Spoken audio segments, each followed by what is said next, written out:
ایک بات انہوں نے بڑی زبردست بتائی جو میرے ذہن پر کلک کر گیا اور ساری زندگی میں اس کا مجھ پر اثر رہا اور اب بھی ہے، رہے گا انشاءاللہ۔ وہ میں نے کہیں کتابوں میں تو نہیں پڑھی لیکن ان کی زبان سے وہ بات سنی ہے جی۔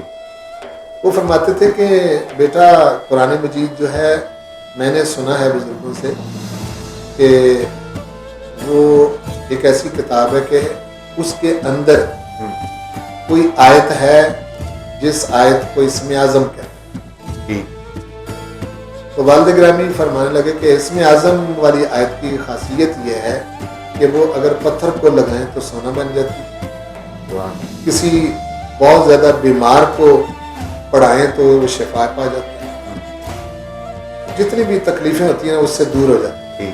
اور ایک خاصیت اس کی یہ بھی ہے کہ اگر بہتے ہوئے پانی میں اس کو ڈالا جائے تو وہ پانی کے ساتھ بہنے کی بجائے اوپر کو چڑھنا شروع ہو جاتا ہے۔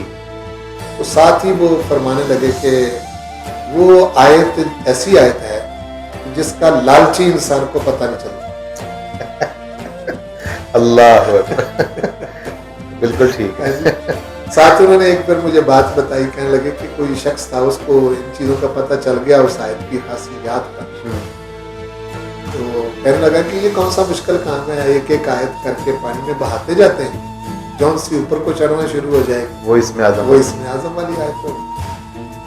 دوسرے قرآن پاک کی آیتیں پانی میں بہانے شروع کر دیں، ایک آیت میں چڑھنا شروع کر دے، وہ خوش ہوگا کہ پتہ چل گیا۔ ساتھ ہی جدھر سے وہ آیت چڑھتی آیت آگے سے کوئی ہڈی تیرتی ہے، وہ جو ہی اس کو لگی تو وہ شیر کی ہڈی تھی، وہ زندہ ہو گئی، اس نے اپنا پنجہ اس بندے کو مارا اور پانی میں دبو کے مارا۔ تو مجھے ابا جی کہنے لگے کہ یہ ایسا کیوں ہوگا؟ میں نے کہا کہ جی وہ لالچی انسان تھا۔ کہنے لگے ہاں بالکل، اللہ نے اپنا راز اس کو بتانا پسند نہیں کیا۔ اب یہ بات کوئی اگر اس کی تحقیق کرنے لگے کہ یہ کہاں لکھی ہے یا کس کتاب میں ہے تو میں نے کہیں بھی نہیں پڑھی، میں نے اپنے ابا جی سے سنی ہے۔ آپ اس واقعے پہ پورا زمانہ پرکھ سکتے ہیں کہ لالچی شخص کو اس کا فیضان نصیب نہیں ہوتا، اور جس کے اندر لالچ نہ ہو وہ اس کے فیضان سے مستفید ایسا ہوتا ہے کہ دنیا و آخرت منور ہوتا ہے۔